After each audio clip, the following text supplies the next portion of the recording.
नमस्ते बच्चों। उम्मीद है आप सबों का एग्ज़ाम जो है बहुत अच्छे से दे रहे होंगे। आप एग्ज़ाम के सारे पेपर्स अच्छे जा रहे होंगे। कल आपका सोशल साइंस का एग्ज़ाम है, इसलिए मैं आज ये वीडियो बना रही हूँ ताकि आप जो है एक बार फिर से रिवाइज़ कर सकें। ये टोटली हम लोग रिवीजन बेस्ड हमारा ये वीडियो होगा, जिसमें हम कुछ इंपॉर्टेंट क्वेश्चंस देंगे, कुछ टिपिकल क्वेश्चंस जो किस ढंग के क्वेश्चंस आएंगे। जैसा कि आप सभी पिछले जो एग्ज़ाम्स हैं उसमें दिया है आपने, तो 10 क्वेश्चन जो हैं आपके वो मल्टीपल चॉइस होंगे। तो सोशल साइंस में आपके 3 चॉइसेस होंगे, जैसा हमारा इसमें है। देखिए, इसके लिए आपको ये करना होगा कि हर चैप्टर का समथिंग टू नो, ये ज़रूर, ये जो 5 क्वेश्चन है, 8 चैप्टर आपके पोर्शन में है, 8 चैप्टर आपका सिलेबस में है 1 to 8। तो उसमें से ये 5-5 क्वेश्चन, सेम 5 क्वेश्चन जो है, इसको आप पूरी तरह देख लेंगे कि सही आंसर क्या होगा। टिक द करेक्ट ऑप्शन को आपको पूरी तरह से कर लेना है।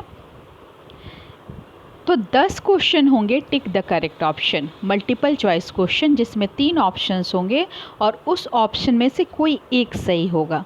तो सोच समझ के आपको उसमें ऑप्शन देना है, ठीक है। जैसे आपसे पूछा जा सकता है, who provide all the supports to children in a nuclear family. हो सकता है इसमें जो ऑप्शन है, ज़रूरी नहीं वही ऑप्शन होगा, लेकिन आपको सोचना है, ध्यान देना है और उसके अकॉर्डिंग लिखना है। सेकंड जो क्वेश्चन होगा, तो ये पहला क्वेश्चन तो आपका इसी 8 चैप्टर पे बेस्ड होगा। ये 8 चैप्टर्स जो है उनके सारे ए में 4 या 5 हैं, उनको अगर आप अच्छे से पढ़ लेते हैं, अच्छे से याद कर लेते हैं, तो वहीं से आएगा आपका, कहीं और से नहीं आएगा। अब बात करें 2 मार्क्स के क्वेश्चन की, तो जहाँ तक हर एग्ज़ाम में कुछ बच्चों की शिकायत है कि मैम लोड नहीं हो रहा है या अपने आप ले रहा है, तो आप हर संभव कोशिश करेंगे, 100% आप लोग ये कोशिश करेंगे कि आपको अपलोड करने की नौबत ना आए। आप टाइप करके ही आंसर लिखें। अब आप लोग बड़े हो गए, टाइप करके आंसर आप दे सकते हैं। तो अगर चैप्टर 1 में कुछ इंपॉर्टेंट क्वेश्चन की बात करें, तो सबसे पहला question, difference between joint and, चूँकि ये पूरा बेस्ड ही है हमारा इसी पे, तो ये क्वेश्चन आपको ज़रूर याद रखना है, difference between joint and nuclear family.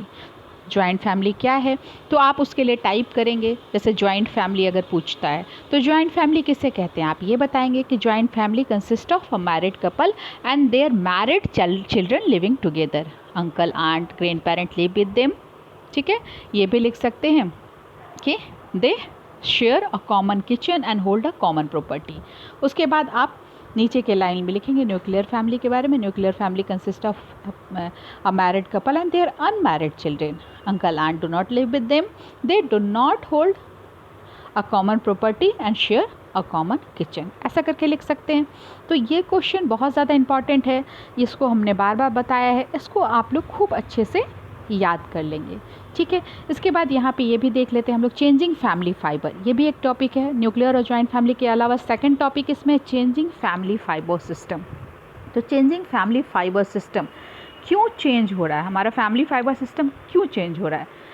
तो आपसे पूछा जा सकता है 1 कारण बताएं, 2 कारण बताएं, 3 कारण बताएं।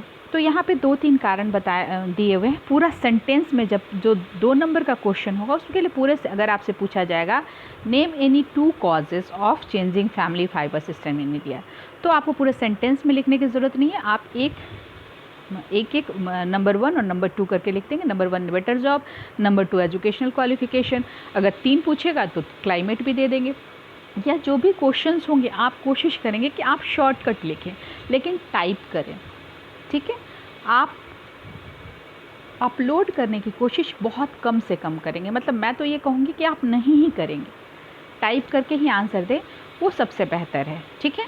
हम लोग ब्रीफ में ही बढ़ेंगे, इसलिए अब यहाँ पे देखिए, मैप वर्क तो नहीं आएगा, लेकिन आपको हर स्टेट का कैपिटल याद रखना होगा। निश्चित रूप से कैपिटल से रिलेटेड क्वेश्चन, चूँकि हमारा मैप वर्क है 5 मार्क्स का, तो 5 मार्क्स का मैप वर्क होता था 80 मार्क्स में, तो 40 मार्क्स में कम से कम 2 नंबर 3 नंबर के लिए तो आपका स्टेट एंड कैपिटल ज़रूर आएगा। तो आप स्टेट एंड कैपिटल देख लेंगे। ये भी आ सकता है, कोई स्टेट दे दिया, जैसे राजस्थान दे दिया, राजस्थान का नेबरिंग स्टेट बताएं, या फिर आपके बुक में है मिज़ोरम का नेबरिंग स्टेट, तो देख रहे हैं मिज़ोरम यहाँ है, तो मिज़ोरम का नेबरिंग स्टेट पूछेगा, तो आप कोई भी 2 स्टेट, जैसे मिज़ोरम का नेबरिंग स्टेट की बात करें तो मणिपुर है मिज़ोरम के बगल में, आसाम है मिज़ोरम के बगल में, ठीक है, त्रिपुरा है मिज़ोरम के बगल में। कोई भी एक दो स्टेट या एक स्टेट जितना भी पूछेगा आप लिख सकते हैं। तो मैप पे भी आप लोग फोकस कर लेंगे और कैपिटल एंड स्टेट कैपिटल हमेशा हम याद करवाते हैं, तो उसको आप ज़रूर देख लेंगे। वैल्यू बेस्ड क्वेश्चन पे बहुत ज़्यादा फोकस नहीं करना है, ठीक है। ये तो आपने बना ही लिया है, कर लिया है। ड्राइंग नहीं पूछा जाएगा क्योंकि ड्राइंग बनाना ऑनलाइन में पॉसिबल नहीं है, ठीक है। फिर अगर सेकंड चैप्टर की बात करें तो इसमें देखिए डू यू नो में दिया सोसाइटी, तो आपसे डेफिनेशन पूछा जा सकता है व्हाट इज़ सोसाइटी, इसको आप लोग देख लेंगे, ठीक है। साइन लैंग्वेज, ये फिर इंपॉर्टेंट आता है, what is sign language, define sign language, तो आपको 2 लाइन में या 1 लाइन में लिख देना है। साइन लैंग्वेज क्या है, it is an organise system of gesture and mime use in place of speech, बस इतना ही। तो इसको आप टाइप आसानी से कर सकते हैं, ठीक है। ड्राइंग बनाने के लिए नहीं आएगा, इसलिए आप लोग इस पर फोकस ना करें, जो छोटी छोटी चीज़ें हैं उसको आप लोग ज़रूर देख लेंगे, ठीक है। इसके बाद ये भी पूछा जा सकता है, डार्क वर्ड की बात करें तो हु इन्वेंटेड ब्रेल स्क्रिप्ट, तो नेम याद रखना होगा आपको कि ब्रेल स्क्रिप्ट जो है वो किसने इन्वेंट किया था, ठीक है। इसका भी शॉर्ट आंसर जो है ये समथिंग टू नो का ए ज़रूर देख लेंगे अच्छे से, क्योंकि इसी में से आएगा क्वेश्चन। इसके बाद बात करते हैं हम सेलिब्रेटिंग आवर डाइवर्सिटी में। सेलिब्रेटिंग आवर डाइवर्सिटी में गणेश चतुर्थी के बारे में थोड़ा जानकारी ले सकते हैं, नवरात्रि, जो भी फेस्टिवल्स हैं, तो इतनी कैपेबिलिटी आपको रखनी है कि किसी फेस्टिवल के बारे में पूछता है तो 1 से 2 लाइन आप उस पर ज़रूर ही लिख सकें, ठीक है। इसके बाद इसमें एक शहंशाही कैलेंडर का जिक्र आता है ना, यहाँ पे दिया हुआ है, देखिए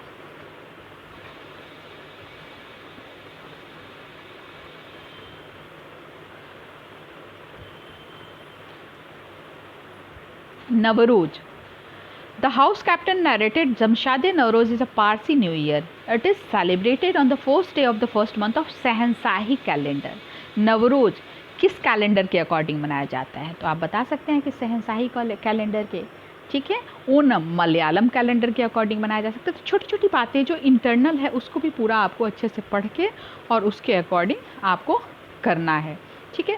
फिर ये जो क्वेश्चन है इस पर भी आप फोकस करेंगे, ऐसा नहीं है कि समथिंग टू डू है तो इस पर नहीं, इसमें ये पूछा जा सकता है। यहाँ जो क्वेश्चंस दिए हुए हैं, the festival marks the victory of good over evil, आपको याद रखना होगा Dussehra. He preside over the nikah, निकाह कौन कराता है, काजी। It is considered as an auspicious time to start new venture, क्या है, नवरात्रि। तो इसको भी ये जो हिंट्स वाले दिए हैं ये सॉल्व द वर्ड पजल, इसको भी ज़रूर आप देख लेंगे, ठीक है। इसके बाद हम बात करें आइडियल होम की, तो आइडियल होम में फ़ीचर्स हैं, तो फीचर्स आप याद कर लेंगे आइडियल होम के क्या फ़ीचर्स हैं, और एग्ज़ाम में आएगा तो आप पॉइंट जितने भी पॉइंट्स पूछे जाएंगे उसके अकॉर्डिंग 1 2 3 पॉइंट जितने भी पॉइंट पूछे जाएंगे वो पॉइंट्स आप लिख देंगे। उसको डील करने की आवश्यकता नहीं, बस ऐसे लिखेंगे सनलाइट, वेंटिलेशन, सैनिटेशन, ऐसा करके अगर आता है तो आप लिख देंगे, ठीक है।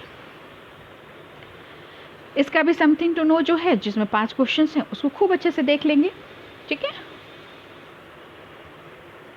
फिर ये भी आ सकता है कि किस स्टेट में वैशाखी हम लोग मनाते हैं, किस स्टेट में ताजमहल लोकेटेड है, ठीक है।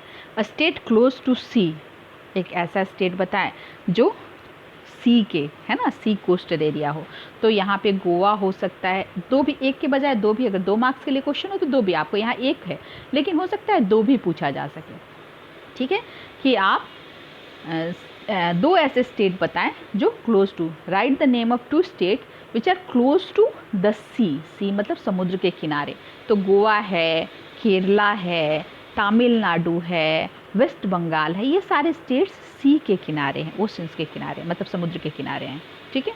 तो इसमें से कोई भी 2 या 3 जितना भी पूछेगा आप लिख सकते हैं, 1 पूछेगा 1 लिखेंगे, ठीक है। इसके बाद ब्रिक्स एंड ब्रिजेज, ये भी बहुत इंपॉर्टेंट है। ब्रिक्स एंड ब्रिजेज में आपको टेम्परोरी हाउस के बारे में आप जानते हैं, वो हो सकता है पूछे what is temporary house, what is permanent house, या डिफरेंस बिटवीन टेम्परोरी है परमानेंट हाउस। उसके बाद इसको देखिए, यहाँ पे बहुत ध्यान दीजिएगा, ब्रिक्स मेकिंग प्रोसेस, ऐसा नहीं कि सब आउटसाइड क्वेश्चन आएगा, अंदर से भी आ सकता है। तो आपसे ये पूछा जा सकता है व्हाट इज़ माइनिंग, है ना। तो mining, clay is mined and store in open to make it soft and remove unwanted oxide. Mining क्या है, तो mining is the process where clay is mined and stored in the open to make it soft, ठीक है, इतना आपको लिखना होगा। Tempering पूछेगा तो clay is mixed with water to make a dough. तो आपको डेफिनेशन याद करना होगा माइनिंग का, टेम्परिंग का, कम से कम माइनिंग, टेम्परिंग और मोल्डिंग, ये तीनों आपको निश्चित रूप से याद कर लेना होगा, इसमें से एक न एक आना ही है, ठीक है। तो ब्रिक्स मेकिंग प्रोसेस में आप माइनिंग, टेम्परिंग, मोल्डिंग ज़रूर याद कर लेंगे किसको कहते हैं, ठीक है। इसके बाद हम आते हैं ब्रिजेज। ब्रिजेज भी इंपॉर्टेंट है, आपसे हो सकता है ये पूछा जाएगा व्हाट इज़ ब्रिज, या ये पूछा जाएगा नेम 2 टाइप्स ऑफ ब्रिजेज। तो आपको टाइप्स ऑफ ब्रिजेज नाम याद रखना होगा, यहाँ पे दिया हुआ suspension bridge, cantilever bridge, cable stayed bridge. कोई भी 2 पूछता है या 3 पूछता है तो आप बना देंगे, बता देंगे, ठीक है। इसके बाद हम आते हैं यहाँ पे भी समथिंग टू नो, इस चैप्टर का भी समथिंग टू नो में 4 क्वेश्चन हैं, ये चारों को ज़रूर देख लेंगे आप लोग। फिर हम लोग आगे बढ़ते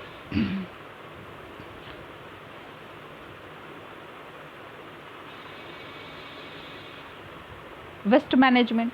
तो वेस्ट मैनेजमेंट में मेनली हम लोग पढ़े हैं बायोडिग्रेडेबल वेस्ट और नॉन बायोडिग्रेडेबल वेस्ट। तो ये हो सकता है पूछा जाए व्हाट इज वेस्ट, या ये पूछा जा सकता है नेम 2 टाइप ऑफ वेस्ट। तो आपसे पूछा जाएगा अगर कि नेम 2 टाइप ऑफ वेस्ट, तो आप बता देंगे first biodegradable waste, second non biodegradable waste, ठीक है। व्हाट इज वेस्ट भी बता देंगे, wasted materials that are no longer needed like broken plastic pots, vegetable and fruit peels etcetera, ठीक है। ये सारा कुछ आपको लिखवाया गया है। इसके बाद हम आगे आते हैं, इसका भी समथिंग टू नो जो है उसको आपको पूरी तरह से याद रखना है। 1 2 3 4 क्वेश्चन है, उसको देख लेंगे, सब कुछ आपका भरा हुआ है। एक बार आज आप रात तक पूरी बुक को एक बार ज़रूर पलटेंगे, चैप्टर 1 से लेके चैप्टर 8 तक। नेक्स्ट चैप्टर है आपका द वर्क्स वी डू। इसमें वर्क्स वी डू में व्हाट इज ऑक्यूपेशन पूछा जा सकता है, ठीक है। इसमें आपको डिग्निटी ऑफ लेबर है, डिग्निटी ऑफ लेबर बहुत इंपॉर्टेंट है, उसको भी याद रख कर लेंगे। आपसे ये पूछा जाएगा व्हाट इज़ लेबर, तो लेबर क्या है, हम जानते हैं कि all form of work, all form, यहाँ पे क्या देगा, all form of occupation are known as labour. What is labour, बस इतना ही लिखना है आपको, all form of occupation are known as labour. अगर पूछा जाएगा 2 टाइप्स ऑफ लेबर तो आप बता देंगे first manual labour, second intellectual labour, ठीक है। इसके बाद आपसे पूछा जा सकता है डिग्निटी ऑफ लेबर। तो डिग्निटी ऑफ लेबर क्या है, we respect all type of job. यहाँ पे दिया हुआ dignity of labour means respect for all types of labour and not considering any job superior to other. इतना आप लिखेंगे, 1 से 2 सेंटेंस है, तो आपके लिए टाइप करना बहुत मुश्किल नहीं होगा, आप आसानी से कर सकते हैं। समथिंग टू नो इसका भी 1 2 3 4 है, इसको अच्छे से देख लेंगे, ठीक है, क्योंकि 10 मल्टीपल चॉइस आने वाले हैं और वो 10 मल्टीपल चॉइस इसी में से होंगे, कहीं और से नहीं होंगे। तो आप इसको देखेंगे और याद करके रखेंगे, ठीक है। फिर अगर बात करें नेक्स्ट, ये भी देख लेंगे आप लोग, who am I use wood nails और drill screwdriver, who am I, तो कारपेंटर। तो इस ढंग से हु एम आई को भी देख लेंगे।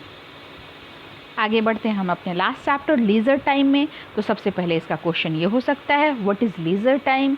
दूसरा ये हो सकता है name any 2 leisure time activity, है ना। ये हो सकता है नेम एनी 2 इंडोर गेम्स, तो बस 2 इंडोर गेम का नाम लिखना है। ये हो सकता है नेम एनी 2 आउटडोर गेम, तो जो भी गेम घर से बाहर खेले जाते हैं वो आउटडोर गेम है। तो कुछ भी लिख सकते हैं, 2 गेम, क्रिकेट, कबड्डी, खो खो, कुछ भी लिख सकते हैं। इंडोर में कैरम, लूडो, कुछ भी लिख सकते हैं, ठीक है। इसके बाद नेशनल गेम पूछा जा सकता है। नेशनल गेम क्या है हमारा, मोस्ट पॉपुलर गेम क्या है, तो नेशनल गेम हमारा हॉकी है, मोस्ट पॉपुलर गेम हमारा क्रिकेट है, ठीक है। यही सब है। ट्रेडिशनल गेम ऑफ इंडिया, तो ट्रेडिशनल गेम ऑफ इंडिया में आपको बताया गया है कि ट्रेडिशनल गेम जो हैं हमारे कौन हैं, एंशियंट गेम, कबड्डी है, खो खो है, आर्चरी है, ये सब हमारे ट्रेडिशनल गेम है, एंशियंट गेम्स हैं। फिर इसका भी समथिंग टू नो जो है वो टिक द करेक्ट ऑप्शन आपको अच्छे से देख लेना है और याद करना है, ठीक है बेटा। और एक बार मैं फिर से आपसे रिक्वेस्ट करूँगी कि आप लोग टाइम होगा जिस टाइम पे आपका एग्ज़ाम होने वाला है, 8 से 10 होने वाला है, तो ठीक 8 बजे ही खोलेंगे, ठीक है। उसके पहले भी नहीं खोलेंगे, उसके बाद भी नहीं, 8 बजे खोलेंगे तो आपको 2 घंटे का समय मिल जाएगा और उसमें आप खूब अच्छे से सोच समझ के, एक बार भी बैक नहीं होना है, कुछ नहीं करना है, ठीक है।